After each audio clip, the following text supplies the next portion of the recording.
ओम नमो भगवते वासुदेवाय नमो नमः। आज 9वां अध्याय, जिसके अंदर ब्रह्मा जी द्वारा भगवान की स्तुति होती है, यानी ब्रह्मा जी भगवान को क्या कह रहे हैं, इसका वर्णन इस अध्याय में होगा। ब्रह्मा जी कहते हैं कि बहुत समय के पश्चात आपने मुझे अपना यह स्वरूप दिखलाया है। प्रभु, मैं आपके श्री विग्रह को बार बार शत शत नमन करता हूँ। यह जो देहधारी यानी कि जो जीव है, जिसके पास शरीर है, जिसके पास सोच है, बुद्धि है, वह सब कुछ जानता भी है, समझता भी है, परंतु फिर भी इन विषयों लोभ में फंसा हुआ है। वह तो बहुत ही पागल हो गया है इन विषयों को पाने के लिए। यह जो आपका स्वरूप है, जो मुझे दिख रहा है, यह तो और किसी को दिखना बहुत ही कठिन है, बहुत ही मुश्किल है, क्योंकि जो जीव है वह इन विषय लोभों में फंस गया है एक तरह से।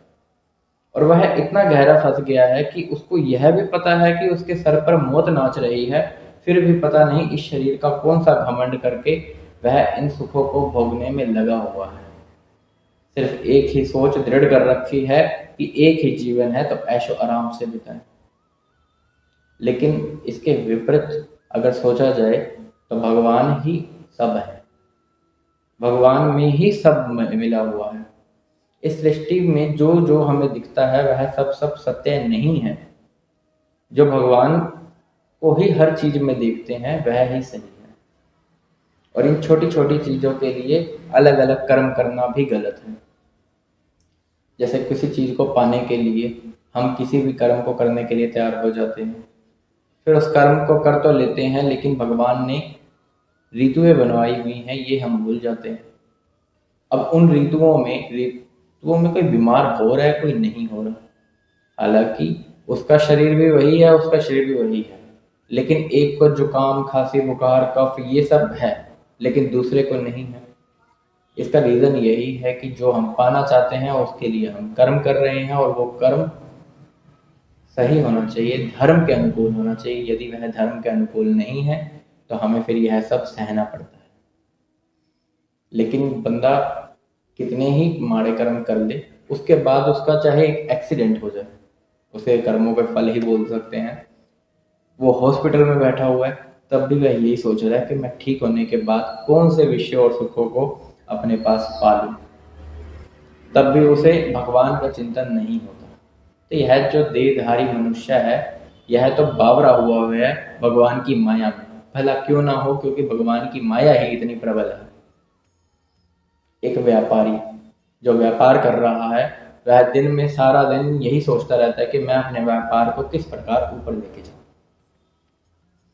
फिर रात को ऐसे मुर्दों के समान पड़ा रहता है, सोता रहता है, और उसमें भी हल्की फुल्की उसे चिंता रहती है, और उसी के कारण उसकी नींद टूटती है, और वो रात को फिर सोचने बैठ जाता है कि अब मैं क्या करूं।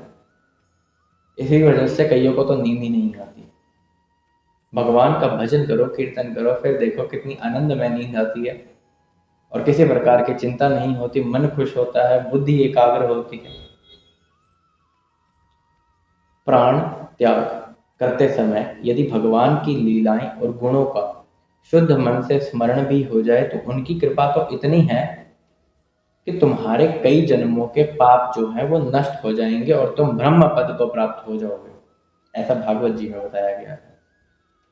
तो प्राण त्याग के समय उनकी बहुत सी लीलाएं हैं, जैसे कंस का वध, रावण का वध, हनुमान जी पर कृपा, सीता मैया के साथ विवाह, भरत और राम जी का जो प्रेम था, इनका अगर स्मरण हो जाए तो वह तो ब्रह्म पद को ही प्राप्त हो जाता है।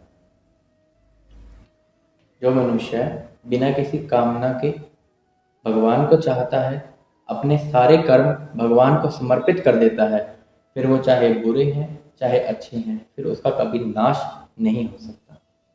अब ब्रह्मा जी कहते हैं कि भगवान, आप तो भरपूर हैं, आपको किसी चीज की कामना नहीं है, लेकिन फिर भी इस धरती का भार हल्का करने के लिए और भक्तों की इच्छाओं को पूरी करने के लिए आप इस मनुष्य योनि में, और जीव योनि पशु पक्षी की है, उसके अंदर भी अवतार ले लेते हैं। हालांकि आपके पास कोई काम वासना नहीं है, आप हर चीज़ों से भरपूर हैं, आपका मन भरा हुआ है, लेकिन फिर भी यह अवतार और लीला यह तो बुद्धिमानों को भी चक्कर में डाल देती हैं। आप लक्ष्मी जी के साथ अनेकों प्रकार के अवतार धारण करते हैं और अनेकों लीलाएं करते हैं। इस प्रकार ब्रह्मा जी भगवान की स्तुति करते हैं और एक बार थक कर मौन हो जाते हैं जब भी उन्होंने कहा उसे। अब भगवान कहते हैं कि तुम थको मत, तुम आलस मत करो, जो जो तुम्हें चाहिए था वैसे तो मैंने तुम्हें पहले ही दे दिया। जो तुम चाहते थे कि मैं कहाँ से प्रकट हुआ और तुम कमल में घुसकर मुझे ढूंढ रहे थे, तो उसके लिए ही मैंने तुम्हें अपना यह स्वरूप दिखलाया है, जो कि बहुत ही दुर्लभ है मनुष्यों के लिए। जो ऋषि हैं उनके लिए भी बहुत ही दुर्लभ है, वह स्वरूप मैंने तुम्हें दिखलाया है। तुम किसी चीज़ की चिंता मत करो, मैं तुम्हारे साथ हूँ, मेरी कृपा तुम पर हमेशा बनी रहेगी। तुम जब इस लोकों का निर्माण करोगे तब तुम मुझे ही इसके अंदर देखोगे, और जब तुम मुझे देखोगे तब तुम इन समस्त लोकों को देखोगे, क्योंकि त्रिलोक भी में ही मैं भी समाया हुआ हूँ और मेरे अंदर ही त्रिलोक समाये हुए हैं। भगवान के उदर में ही समस्त विश्व है, यानी भगवान को विश्व वृक्ष भी कहा गया है कि उनकी शाखाएं किसी चीज़ से कंपेयर करी गई हैं। वह ही ब्रह्मांड के एकमात्र विश्व विधाता हैं। ब्रह्मा जी की भी उत्पत्ति उन्हीं से ही हुई है। वह कहते हैं कि ब्रह्मा जी, मैं सब कुछ देने में सर्वसमर्थ हूँ, कोई भी मनोरथ हो, कोई भी कामना हो, मैं सारी पूर्ण कर देता हूँ, लेकिन भाव और भक्ति और श्रद्धा सच्ची होनी चाहिए। ये नहीं कि किसी विषय के पीछे तुम मेरे पास आओ, वह भी गलत है। यहाँ तक उन्होंने यह भी कहा कि मैं शीघ्र प्रसन्न हो जाऊंगा, मतलब मैं जल्दी प्रसन्न हो जाऊंगा यदि कोई इस ब्रह्मा जी के स्तोत्र को, जो ब्रह्मा जी ने स्तुति की है, यदि इसका नित्य प्रति श्रवण करता है, कीर्तन करता है, ध्यान करता है, तो मैं उससे बहुत ही शीघ्र प्रसन्न हो जाऊंगा। मुझे सभी प्रिय हैं, चाहे कोई जीव है, चाहे किसी के पास शरीर है, चाहे कोई पशु है, पक्षी है, मुझे सभी ही प्रिय हैं, इसलिए सभी को मुझी से ही प्रेम करना चाहिए। भगवान की जो कृपा है वह ऐसी ही है और इतनी ही मधुर है। इसके गुणगान का वैसे तो अंत नहीं है, परंतु यहाँ पर अब भगवान अंतर्धान हो जाते हैं, जो उनका नारायण स्वरूप है, और इसके बाद ब्रह्मा जी इस सृष्टि की रचना करेंगे, जिसमें 10 प्रकार की सृष्टि का वर्णन है। उसका वर्णन अगले अध्याय में